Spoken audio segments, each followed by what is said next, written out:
Hi everyone and welcome to Make It Happen Dallas. I can't believe we're here. I'm so excited. I know you can't tell, but I'm just like really sleepy because it is 7 a.m. here in Dallas, and I woke up early because I was jittery and I couldn't wait. So there's so much to talk about, guys. So first of all, as you can see, we have video now, and we are at a cool location that I picked here in downtown Dallas. That I thought matched the vibes for the podcast. And I am super excited because I've been wanting to do a video for a while. And I was like, you know, if I do this, I need to do it right. So I took a lot of time, as you can tell, taking that break and making sure that everything was perfect to get the right camera for it, to get the right equipment for me and my guests. Because, yes, we're going to have guests these season. And obviously, I knew that first of all, I needed to figure out podcasting, right?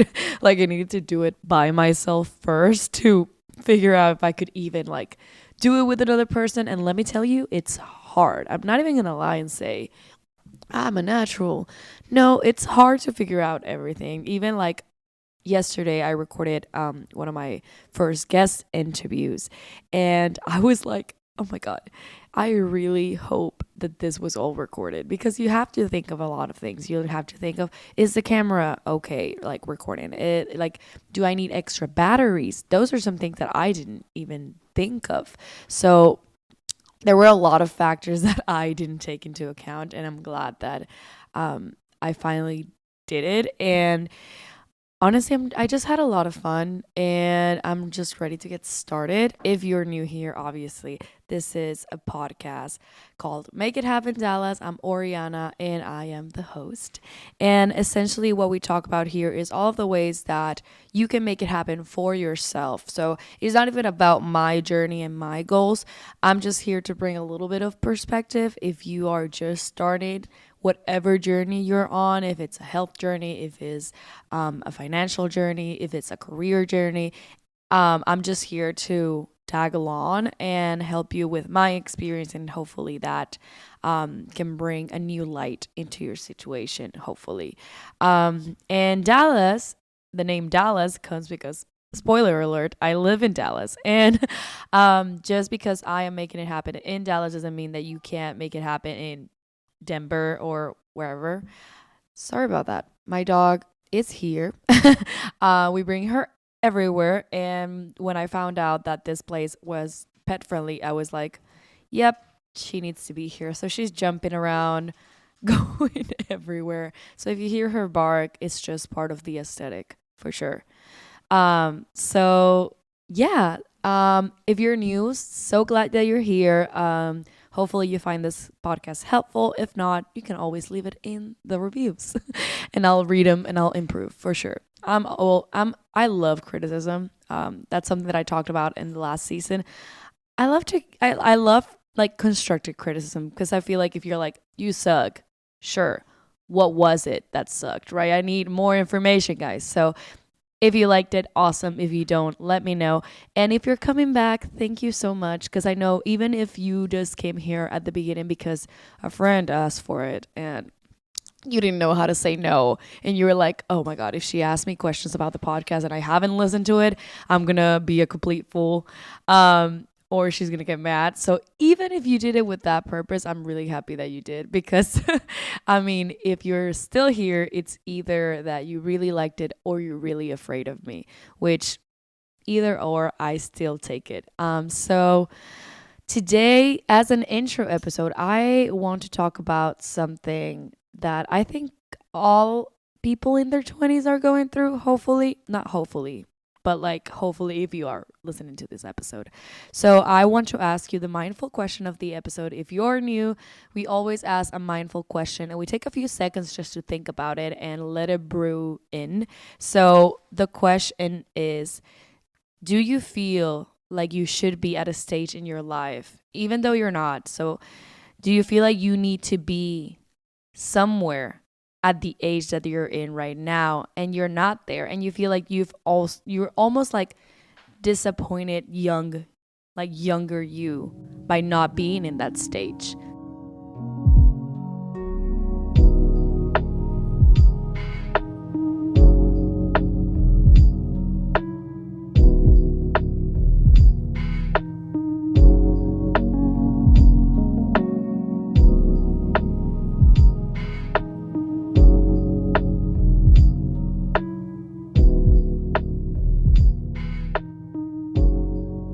I feel like I should have it all figured out. I am 26 currently, and I feel like I should have all my shit together.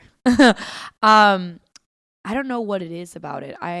Nobody has told me that I need to be anything, right? Everyone's like, you're enjoy your 20s. This is the stage.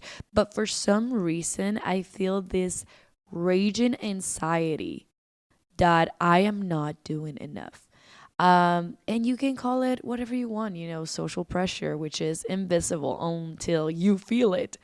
Or it can be what we've seen, right? Like I remember being a teenager and seeing people in their 20s thriving and doing so many things that I was like, oh my God, I can't wait till I'm 20. I have my own house, like house, okay. House, I have a thriving job, having a lot of money, having a great group of friends, having the perfect person. And even though I am still very grateful because I do have a lot of things that make me happy, when I got them, I still felt like I wasn't done, right? I was like, wait, but like this is not all happiness all the time. And I think this is hard for me to speak about because I feel like I'm conditioned, right? From a young age to just think about the positive, like don't be such a pessimist. Like think about everything that you have and all the privilege that you have. And I feel like with that comes blocking that part of yourself that allows you to feel sad when you want, allows you to feel disappointed, allows you to want more for your life, and thinking that if you want more, that that's wrong, which is not. But you do feel that. So I think in your 20s, I know that you go, I mean, I know that in your 40s, you go into your, what do you call it? Like midlife crisis when you're on your 40s. But there is such a thing as a quarter life crisis. And I feel like I might have gone through it this last few years, just this identity crisis that I wasn't expecting because on paper, I have a great job, I have great friends, and I have a great living situation. So in my mind, it's like, do not complain. Like, you can't complain. And I think coming from Venezuela, you realize quickly that if you come here, what is there to complain, right? And then people back home, they're like, how would you complain? Why are you complaining if you are living in the States, in America, and having all these opportunities? And I think what I'm trying to say is that people in their 20s, doesn't matter if you're living at the top of the Empire State or at the bottom of a bridge in Venezuela. I feel like we all go through crises, and I think it's okay to acknowledge them, and I think it's okay to talk about them, because if you don't talk about them, then they're just there brewing and making you feel bad inside. So let me define quarter life crisis to you guys. Um, One of the descriptions says that a quarter life crisis is a period of uncertainty and questioning that typically occurs when people feel trapped, uninspired, and disillusioned during their mid 20s to early 30s. Um, and I feel like I have felt that. I have felt that a little bit just because I think when I was 19, I thought that by 26, I would have been a famous reporter, traveling the world, accomplished, already one book published. For some reason, I already thought that I would have one book published and then another one coming in. And because I set those expectations for myself when I didn't achieve them, I felt disappointed in myself, even though I did have other stuff going on. I had school, I had to graduate, I have to get a job. So obviously, we don't think about how when life happens, it's okay when some of your goals will be pushed aside because something more important is in the way. And because I am a perfectionist, I felt bad about it. And if you have felt bad about not being where you want to be, if you by this point thought you would be earning more money, if you thought your living situation would be better, if you thought your job situation would have been better, I'm just saying it's not late. It really isn't. The quarter life crisis basically like cheats, just deceits us into thinking that this is it. That this is it. If you don't have it figured out by now, you're done. Life is over. And it's just beginning. So I see quarter life crisis as just this annoying little like older aunt that's like, you're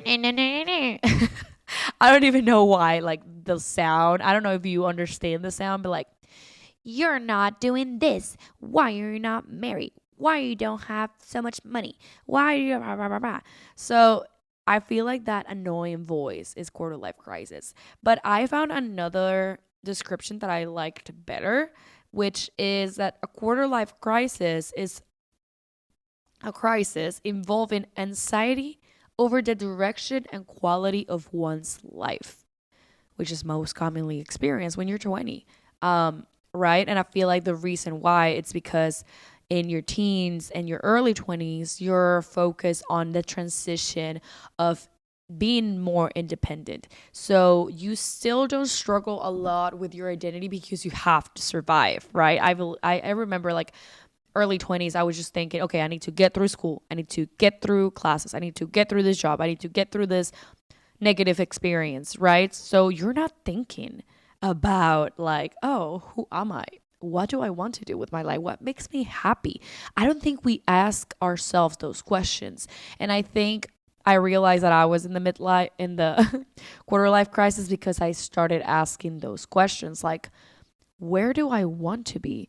Like, what is something that I want to do and I'm not doing? So if you have been asking these questions or you haven't yet, I actually think asking these questions is important for you to understand, if there's something you want to change in your life, change it.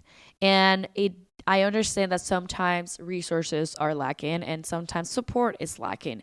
But I think the most important support and resource is the one that you bring yourself. So if you support yourself, if you believe in yourself, and I know that's hard because that comes within you, right? So you need to obviously at some extent think that you are valuable and that you are capable and that you are worthy of pursuing that dream. And if nobody has told you this, if nobody has told you that you're worthy, that you're capable, and that you're valuable, I'm telling it to you right now. You are. You are, and you are capable of everything that you set your mind to. So figure out a way. Let's draw it out. Let's grab a piece of paper right now and write what are the main roadblocks that are preventing me from achieving this. Is it fear? Is it money? What is it? If it's money, how many months do I have to save up to achieve this goal, right? It doesn't have to happen right now. I can save up for a year. I can save up for 2 years. I can save up for a week. Figure out what you need to do because there's always a way. There's always a way. We're just sometimes too afraid to know the answers. So we don't ask the right questions to ourselves. So I found this fourth article that essentially tells you the different signs that tell you that you're having a quarter life crisis. And I wanted to share it with you because I read it and I was like, oh shit, am I going through a quarter life crisis right now because I don't have everything figured out? But then again, I have a Make It Happen podcast. Am I disappointing people because I don't have it figured out? And I think now I realize that I am not disappointing people. I think I'm just disappointing this exaggerated expectation in my head That should be out of my head, anyways. I think you should vacate in 24 hours, not even right now, evicted by. So let me go ahead and tell you the list. If you have been asking yourself these type of questions, you might be having a quarter life crisis. What am I doing with my life? Is this what my the rest of my life is going to look like? What is the point of everything? Why do I have such a good life but still feel unsatisfied? Is this person even making me happy? Why do I hate my job but still keep doing it? Should I quit my job? Why do I feel this raging anxiety about the future? Why do I feel stuck and unsure and can't find why? Why am I questioning everything? So, guys, honestly, I would honestly answer yes if they were even yes questions. I would answer yes to everything because I have asked myself all of those questions at some point in this last 3 years. I thought there was something wrong with me. I thought that I wasn't doing a good job. I thought that maybe like I was questioning my relationships. Like, is this a person that I want to be spending time with? Is this the friend that I want to keep around? If is this even the job that I had planned for myself? Why am I doing something completely different from what my plans originally stated? And I think if you are asking yourself those questions, it's fine. It's fine. It's completely normal. And I think you're only human. And I think a way to power through this quarter life crisis is by acknowledging. I talk in one episode with a guest about acknowledging feelings. And I think that's so wise when she shared that, which is if you take that 1 second to look back and think, why am I thinking that? Why is it that I feel this way? And pinpoint where that feeling is coming from. I think you'll have a better understanding on what to do next. Also, talking to your support system, your friends, your family, it's always helpful because they will give you a perspective that you cannot. And remember that we're our worst critic. We we will be harder on ourselves than we are on other people. And you would never tell your friends that they suck, right? Well, I don't know. I don't know your friends, but you would never tell a friend, you're not doing enough, right? You would say it to yourself. And that's the whole point. Like if you are kind to your friends, if you are supportive to your friends, if you are the person that's a cheerleader and that's always like on your friend's corner, ready to fight and ready to do anything with them, why are you not on your own corner? Why do you need other people to be in your corner? You also should be cheering for yourself. You also should be supporting yourself. And you also should be encouraging and thinking of ways to be better. So talk to people, and the people who love you are going to make you see all of the good that you do, all that you're capable of. Like I said, if you haven't been told that you're capable, that you're valuable, that your situation cannot change, that that's the way it is, I can't accept that. I don't think things are just the way they are. I think you can change anything that you want in life, and that should be okay. Nobody should question that. If you have been working at the same place for 10 years and you feel like you want to get out, this is not advice on quitting your job, by the way, but if you do feel like you want to move on, you want to experience new things, no one should tell you that you shouldn't. Now, you should look at your finances. You should look at the plan. You should make a plan. You shouldn't just like rashly make decisions, but you should take action, responsible actions to make things that you want happen, and meet with a counselor and they can tell you what is the best course of action. But like, don't just sit and accept the life that you've been given.